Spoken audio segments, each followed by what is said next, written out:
Informasi selengkapnya dalam Sumatera Selatan hari ini dapat Anda saksikan melalui aplikasi TVRI Klik atau aplikasi Intek dan parabola yang diarahkan ke arah satelit Telkom 4 atau Merah Putih. Dan inilah Sumatera Selatan hari ini selengkapnya. Saudara, pantauan arus mudik dari sejumlah lokasi akan kami hadirkan dalam liputan arus mudik tahun 2022.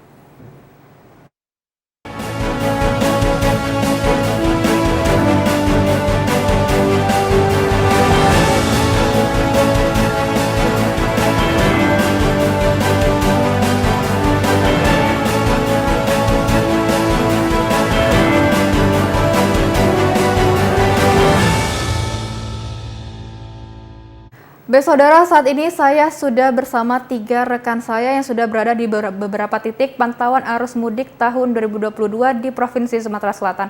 Yang pertama ada Nada Nasyaya di Kabupaten Ogan Komering Ilir. Selamat sore Nada. Dan yang kedua kita juga telah terhubung bersama Afifah Sari di Kabupaten Ogan Ilir. Selamat petang Afifah. Selamat petang Syari. Baik, yang terakhir kita juga telah terhubung ke Bandara Sultan Mahmud Badarudin II Palembang bersama Balkis Hijrah. Selamat petang Balkis. Baik, selamat petang Syari. Baik, saudara kita dulu ya. Baik, saudara kita pertama akan terhubung bersama Afifah Sari yang sudah berada di pintu tol Keramasan Kabupaten Ogan Ilir. Afifah, apakah sudah ada pantauan saat ini kenaikan volume jumlah kendaraan yang melintas di pintu tol Keramasan? Afifah. Baik, terima kasih Syari dan saudara, saat ini kami tengah berada di gerbang tol Keramasan, tepatnya di pintu masuk tol dari Kota Palembang ke Kota Payung dan juga Kota Bandar Lampung. Dan dari pantauan kami di tol Keramasan dalam sepekan menjelang Hari Raya Idul Fitri 1443 Hijriah ini, arus lalu lintas di sini terpantau sudah cukup ramai lancar dan diperkirakan sudah terjadi peningkatan sekitar 20% sejak Jumat lalu. Dan adapun kendaraan yang melintas di tol Keramasan ini terlihat sudah didominasi oleh kendaraan pribadi yang rata-rata berasal dari Pulau Jawa ataupun Pulau Sumatera. Namun meski begitu terlihat juga masih banyak kendaraan bertona sebesar yang melintas di jalur tol Keramasan ini. Nah, meski arus lalu lintas di tol Keramasan ini terpantau ramai lancar, namun memang terlihat sedikit terjadi penumpukan tepatnya di depan pintu masuk tol Keramasan ini, yang dikarenakan adanya antrean panjang untuk pengisian saldo. Nah, untuk itu bagi Anda yang akan melakukan perjalanan dan melewati pintu tol Keramasan melakukan pengisian di tempat yang ada di pintu tol Keramasan ini. Selain itu kami juga mengimbau Anda para pemudik agar melakukan kondisi kesehatan dan juga kondisi kendaraan Anda dalam keadaan yang baik agar perjalanan Anda dapat lebih mengurangi resiko terjadinya kecelakaan lalu lintas. Demikian yang dapat kami laporkan langsung dari pintu tol Keramasan Ogan Ilir. Kembali ke Syari di studio. Baik, Afifah Sari melaporkan langsung dari Ogan Ilir. Dari Ogan Ilir kita akan beralih ke Bandara Sultan Mahmud Badarudin II, telah terhubung bersama Balkis Hijrah. Balkis, jelang H-7 jelang Idul Fitri 1443 Hijriah ini, apakah ada penjumlahan penerbangan yang dilakukan dari dan menuju Sultan Mahmud Badarudin II ini sendiri? Balkis. Baik, terima kasih Syari. Saudara, dapat kami laporkan bahwa pemerintah telah memberikan kelonggaran bagi masyarakat untuk melakukan mudik lebaran setelah hampir 2 tahun telah dilarang melakukan mudik lebaran akibat dari pandemi COVID-19. Hari ini telah masuk pada arus mudik lebaran tahun 2022, yakni H-7 lebaran. Pantauan kami di Bandara Sultan Mahmud Badarudin II telah terjadi lonjakan penumpang hampir 7.000 penumpang per hari dibandingkan sebelum masuk bulan Ramadan, yakni 3.000 penumpang per hari. Pihak pengelola bandara telah melakukan kolaborasi dengan berbagai pemangku kepentingan untuk mengantisipasi lonjakan penumpang, baik dari keamanan maupun pencegahan kerumunan, dengan menambah jam operasional bandara dari pukul 5 pagi hingga pukul 24 malam, serta menyiapkan posko vaksinasi dan tes antigen dan PCR. Untuk syarat penerbangan saat ini, pemudik telah melakukan vaksinasi dosis ketiga atau booster dapat melanjutkan perjalanan tanpa harus menunjukkan hasil negatif tes antigen maupun PCR. Sementara bagi pemudik yang masih baru melakukan vaksinasi dosis pertama dan kedua, tetap harus menunjukkan hasil negatif tes antigen dan PCR sebagai syarat perjalanan. Adapun pengisian EHC tetap wajib dilakukan bagi seluruh pemudik untuk mengetahui riwayat perjalanan dalam mudik ini. Dan berikut wawancara kami bersama Eksekutif General Manager Bandara Sultan Mahmud Badarudin II Palembang, Tommy Arisdianto. Movement ini sekitar 60 per hari ya, pergerakan 60 pergerakan, dan penumpang dari sebelumnya itu 3.000 4.000 ini melonjak ya, sekarang saja sudah mencapai hampir 7.000 dan diperkirakan di masa peaknya tadi di tanggal 30 itu sekitar 7.500 sampai 8.000, dan ini sudah kita siapkan juga dari sisi ruang tunggu ya. Untuk ruang tunggu kita sediakan di terminal di lantai 3, dan insya Allah kegiatan ini berjalan lancar dengan baik dengan sinergisitas di kota Palembang atau umumnya di Sumatera Selatan ini.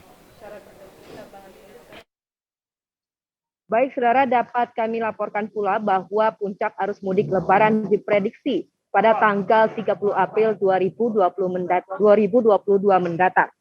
Dan saat ini tercatat 60 pergerakan pesawat yang ada di Bandara Sultan Mahmud Badarudin II, serta jumlah penumpang di pesawat sudah mencapai 100%. Diharapkan seluruh penumpang tetap menerapkan protokol kesehatan untuk mencegah penyebaran kasus COVID-19 selama arus mudik Lebaran ini. Demikian yang dapat kami laporkan, kembali ke studio bersama Syari. Balkis, atas laporan Anda. Dan saudara, dari Sultan Mahmud Badarudin II kita akan menuju ke Kabupaten Ogan Komering Ilir bersama Nada Nasyaya. Nada, seperti apa pantauan di tol Kapal Betung Kayu Agung saat ini? Apakah sudah ada penambahan volume kendaraan seperti di tol yang ada di Kabupaten Ogan Ilir tadi?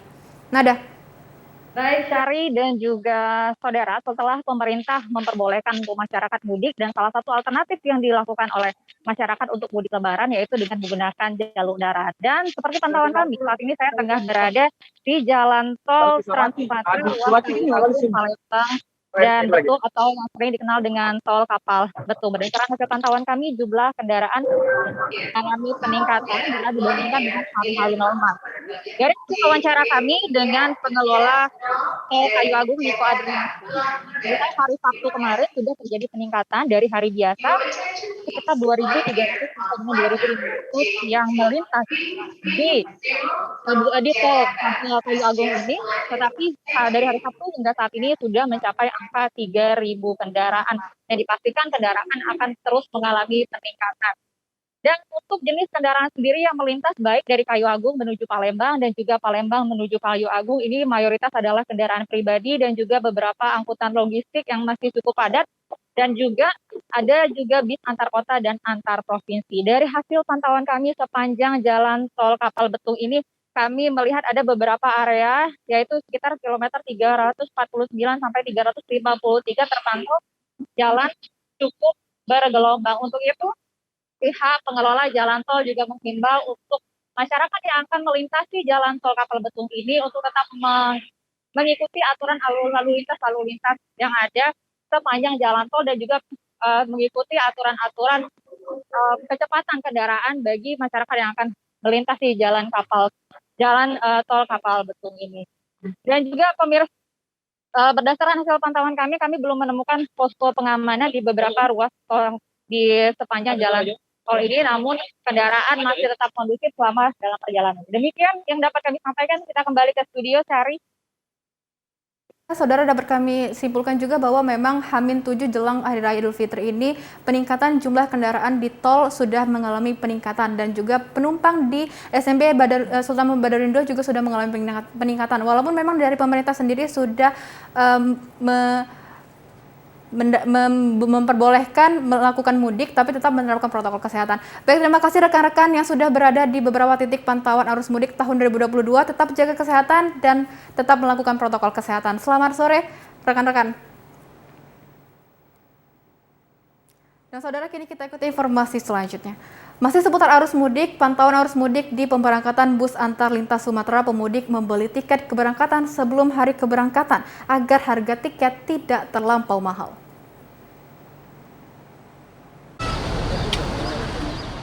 Pemudik jalur darat di pangkalan bus antar provinsi terlihat mulai ramai, meski belum terlihat meningkat secara signifikan.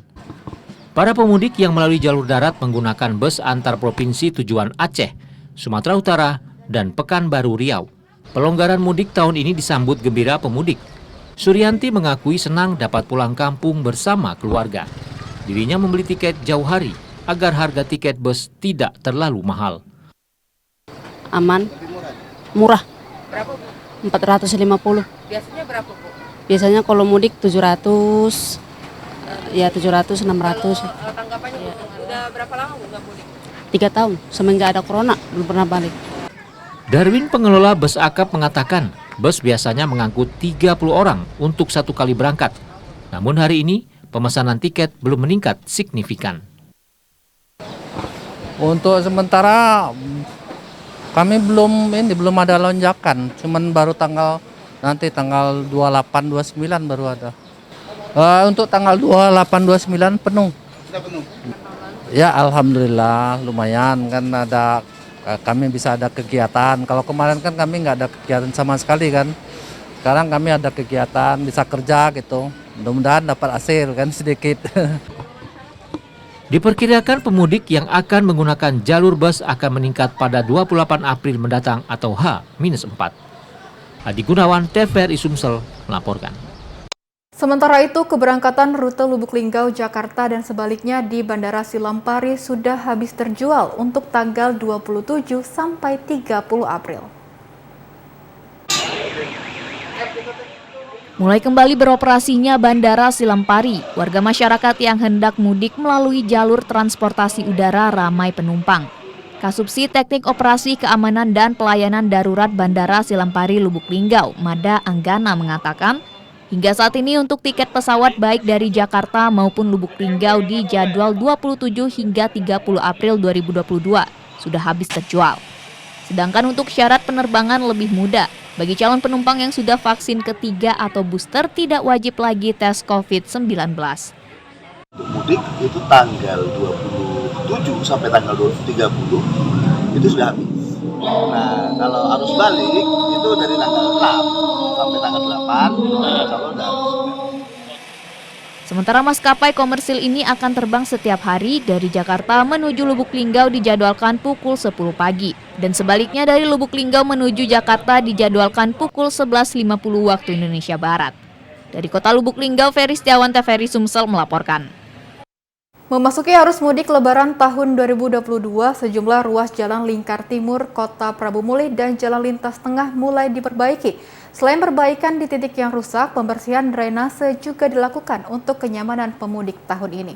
Bagaimana lebih jauh mengenai kondisi kesiapan arus mudik di Jalan Linteng, kita telah terhubung dengan reporter TVRI Holdi Efriansyah. Holdi, sejauh ini bagaimana perbaikan jalan yang telah dilakukan di jalan lintas timur Kota Prabu Mulih ini? Holdi. Terima kasih dapat kami laporkan dari Kota Prabu Mulih. Memang untuk menjelang arus mudik Idul Fitri tahun ini, jalan lintas tengah dan jalan lingkar timur di Kota Prabu Mulih memang dilakukan perbaikan. Total ada 103 km untuk jalan lintas tengah yang dilakukan perbaikan. Sementara untuk jalan lingkar ada 4 km yang dilakukan perbaikan. Untuk jalan lintas tengah yakni mulai dari perbatasan Kabupaten Ogan Ilir dan Kota Prabu Mulih hingga ke Kabupaten Muara Enim. Sementara untuk khusus jalan lingkar timur atau Kota Prabu Mulih maksud kami ada sepanjang 4 km yang dilakukan perbaikan. Memang nantinya kendaraan yang melintas di wilayah Kota Prabu Mulih akan dialihkan melalui jalan lingkar timur Kota Prabu Mulih. Mengingat memang saat ini adanya pembangunan flyover atau yang berada di perlintasan rel kereta api, tepatnya di daerah Patigalung. Untuk lebih lengkapnya berikut petikan wawancara kami bersama PPK 3 BPJN Sumsel, Aldino Angga Saputra. Gerbang yang besar dan kecil dari awal lingkar sampai akhir lingkar kita usahakan tertutup sampai H-7 Lebaran, sampai hari Minggu waktu kami untuk produksi terakhir. Itu yang pertama penutupan lubang, yang kedua pembersihan drainase ada sekitar 4 km drainase yang kita bersihkan, mulai dari Islamic Center sampai ke sana. Ada juga beberapa carrot pembersihan carrot kita lakukan. Ya, pemirsa, sementara untuk perbaikan jalan ini menelan anggaran sekitar 35 miliar rupiah. Perbaikan jalan ini dilakukan oleh Balai Besar Nasional. Sementara itu, untuk informasi tambahan, sejauh ini memang Polres Kota Prabu Muli telah mendirikan posko pengamanan menjelang arus mudik untuk wilayah Kota Prabu Muli. Demikian yang dapat kami laporkan dari Kota Prabu Muli, kembali ke Anda di studio. Baik, terima kasih Holdi melaporkan langsung dari Kota Prabu Muli. Saudara, demikian informasi seputar arus mudik tahun 2022.